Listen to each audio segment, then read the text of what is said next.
नमस्कार दोस्तों। आज हम लोग जिस टॉपिक की बात करेंगे उसमें लोक देवताओं को लेकर करेंगे, जिसका नाम है गोगा जी महाराज।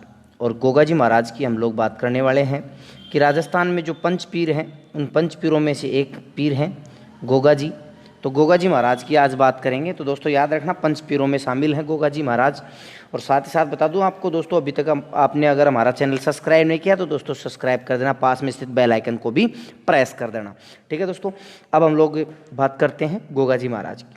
जो गोगा जी महाराज का जन्म है वो जन्म विक्रम संवत 1003 में हुआ था दोस्तों। 1003 में हुआ, स्थान यानी कि कहाँ पे हुआ था, ददरेवा चूरू जिले में हुआ था। पिता का नाम जेवर सिंह जी है दोस्तों, और माता का नाम है दोस्तों बाछल दे। जो बाछल दे है इनकी माता है। और गुरु का नाम है गोरखनाथ जी। जो गुरु हैं वो गोरखनाथ जी हैं। एक बार फिर से देख लेना, जन्म विक्रम संवत 1003 में, स्थान ददरेवा चूरू में, पिता जेवर जी, माता बाछल दे और गुरु गोरखनाथ जी। और अब बात करें आगे तो इनकी पत्नी की बात कर लेते हैं। पत्नी कौन है? तो जो गोगा जी महाराज हैं उनकी पत्नी का नाम है, माता हो गई दोस्तों यहाँ पे, पत्नी की बात करें तो पत्नी का नाम है दोस्तों केमल दे। और जो एक केमल दे है दोस्तों, इसको विवाह से पूर्व ही सर्प ने डस लिया था। अब विवाह से पूर्व ही अगर सर्प डस ले तो साथ समझ जाना दोस्तों आप लोग कि इसका मतलब इसका विवाह इसके साथ नहीं हुआ था, सिर्फ सगाई हुई थी। इस बात का ध्यान रखना। देखो, विवाह से पूर्व ही सर्प ने डस लिया था, यानी कि विवाह पूरा नहीं हुआ था। विवाह पूरा नहीं हुआ था तो याद रखना, विवाह से पूर्व ही क्या कर लेता है, केमलदेव को सर्प डस लेता है। अब जो घोड़ी के बारे में पूछे, घोड़ी का बहुत बार नाम पूछा जाता है, तो इनकी घोड़ी का नाम है नीली घोड़ी। यानी कि जो नीली घोड़ी है, याद रखना दोस्तों, लीली घोड़ी रथ सवार दूसरा है, ये नीली घोड़ी रथ सवार है, नीली घोड़ी रथ सवार। ठीक है दोस्तों, ब्लू ब्लू घोड़ी रथ सवार। ठीक है, अब इनके उपनामों की बात करें तो दोस्तों जो गोगा जी महाराज है इनके उपनामों की बात करें तो इनका उपनाम है सर्पों के देवता। जो सर्प हैं उनके देवता कहलाते हैं, सर्प दंश के मुक्तिदाता के नाम से जाने जाते हैं। यानी कि सर्पों के देवता और सर्प दंश के मुक्तिदाता। साथ ही साथ इनके एक नाम और है जाहिर पीर, जिसे जिंदा पीर के नाम से भी जानते हैं, जाहिर पीर या जिंदा पीर। और ये नाम इसका निकला किसने, गजनवी के द्वारा। जो मोहम्मद गजनवी था उन्होंने जो गोगा जी महाराज है उनको जाहिर पीर या जिंदा पीर के नाम से पुकारा था। ठीक है दोस्तों, गजनवी के साथ इसने युद्ध भी किया था, वो आगे बात करेंगे। अब इनका एक नाम और आता है गोगा पीर। और गोगा पीर जो मुस्लिम धर्म के जो लोग होते हैं वो इन्हें गोगा पीर के नाम से जानते हैं। साथ ही साथ एक नाम और आता है इनका गोगा बप्पा या गोगा बापा। ठीक है दोस्तों, याद रखना। आगे अगर हम लोग इनकी बात करें तो राजस्थान के किसान हल जोतते समय गोगा जी के नाम की राखी बांधते हैं, जिसे गोगा राखड़ी कहा जाता है। दोस्तों याद रखना, हल व हाली दोनों को बांधा जाता है यहाँ। यानी कि हल या हल होता है जो खेत जोतते हैं, और हाली जो हल को चलाता है या खेत जोतता है जो इंसान, उसे हाली कहते हैं। हल व हाली ये दोनों क्या बांधते हैं दोस्तों, गोगा रखड़ी बांधते हैं। इस बात का ध्यान रखना। अब मेलों की बात करें तो इनके मेले कहाँ कहाँ लगते हैं दोस्तों, याद रखना। जो मेले हैं वो मेले जहाँ भरेंगे वहाँ जहाँ इनका मंदिर बना हुआ है, इस बात का ध्यान रखना। कहीं आप लोग बोलो सर आपने मेले बता दिए लेकिन मंदिर कहाँ, ये बताए नहीं। तो जहाँ मेले भरेंगे वहाँ मंदिर हैं, तभी तो मेले भरेंगे। ठीक है, पहला मेला भरता है इनका शीश मेढ़ी के नाम से। और जो शीश मेढ़ी है वो जन्म स्थान है इनका, और वो ददरेवा चूरू में भरता है। यानी कि दोस्तों इनका पहला जो मेला है वो अपने इनके जन्म स्थान के स्थान पे भरता है। और इनका जो जन्म स्थान है वो कहाँ पे हुआ था दोस्तों, ददरेवा चूरू में हुआ था।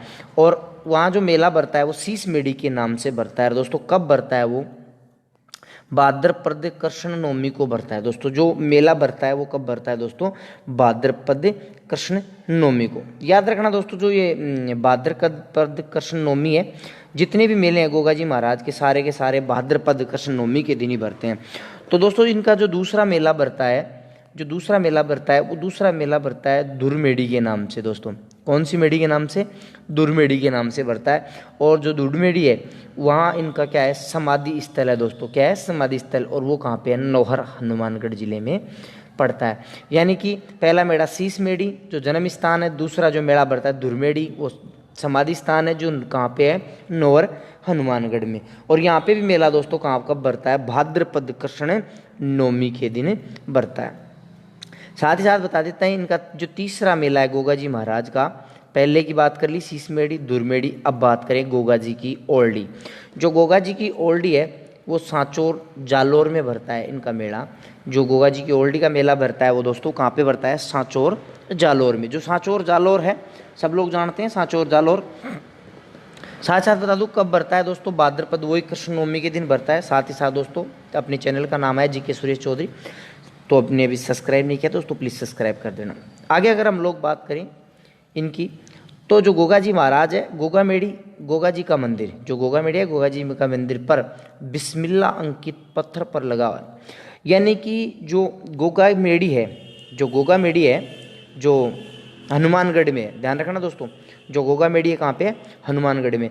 और जो हनुमानगढ़ में जो गोगा जी का मंदिर है वहाँ पे बिस्मिल्लाह लिखा हुआ है या बिस्मिल्लाह अंकित है।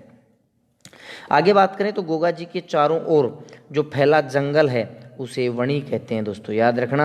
जो गोगा जी महाराज का मंदिर है, जो गोगा जी महाराज का जो मंदिर है उसके आसपास में जो भी जंगल फैला हुआ है उसे वणी कहते हैं दोस्तों। बहुत बार प्रश्न पूछा हो वणी के बारे में, वणी क्या है, तो गोगा जी के चारों ओर के जो फैला जंगल है उसे वणी कहा जाता है। साथ ही साथ दोस्तों हम आगे बात करें गोगा जी महाराज की, जो गोगा जी हैं की पूजा बाला लिए योद्धा के रूप में होती है। जो बाला लिए योद्धा होता है, बाला लिए योद्धा है, इनकी जो प्रतिमा है जिनकी पूजा होती है, याद रखना वह लोक देवता जिसे हिंदू मुसलमान दोनों पूजते हैं दोस्तों। ऐसी बात नहीं है, ये अकेले ही नहीं है, और भी आएंगे, रामदेव जी भी हैं, ऐसी बात नहीं है, लेकिन ये लोक देवता हैं ऐसे जो जिसे हिंदू भी पूजते हैं और मुसलमान दोनों पूजते हैं। आगे अगर हम लोग बात करें गोगा ने, सॉरी मैंने जी नहीं लिखा, गोगा जी महाराज गलती होगी सॉरी, गोगा जी ने महमूद गजनवी से युद्ध किया था दोस्तों, याद रखना पूछा जाएगा। राजस्थान का वह लोक देवता जिसने महमूद गजनवी के साथ क्या किया था दोस्तों, युद्ध किया था। अब जो गोगा जी के प्रिय भगत हैं, गोगा जी के प्रिय भगत डेरू वाद्य यंत्र का प्रयोग करते हैं दोस्तों। बता दूं आपको, जो डेरू वाद्य यंत्र है, ये डेरू वाद्य यंत्र, इस डेरू वाद्य यंत्र का क्या प्रयोग करते हैं दोस्तों, इनके जो भक्त होते हैं वो डेरू वाद्य यंत्र का क्या करते हैं दोस्तों, प्रयोग करते हैं। साथ ही साथ अगर हम लोग आगे बात करें इनके निर्माण की, जो निर्माण है, जो मकबरे नुमा आकृति है, इनके मंदिर की जो मकबरे नुमा आकृति है वो फिरोज शाह तुगलक के द्वारा बनवाई गई थी दोस्तों, याद रखना, very very most important. Goga ji Maharaj के मंदिर का निर्माण किसने करवाया था, फिरोज शाह तुगलक ने करवाया था। और पुनः निर्माण करवाया था दोस्तों गंगा सिंह ने। बोलो गोगा जी महाराज की जय। दोस्तों ध्यान रखना, हम आम भाषा के आदमी हैं तो इस बात को वही दिल पे मत लेना, कहीं आप लोग ऐसे बोलो सर आप तो जय बुला रहे हो। तो दोस्तों अपने राजस्थान के लोक देवता हैं, इनके बारे में बोल सकते हैं, कोई वो नहीं है, ठीक है दोस्तों। साथ ही साथ अपने चैनल को सब्सक्राइब कर देना, पास में स्थित बेल आइकन को प्रेस कर देना, ठीक है दोस्तों।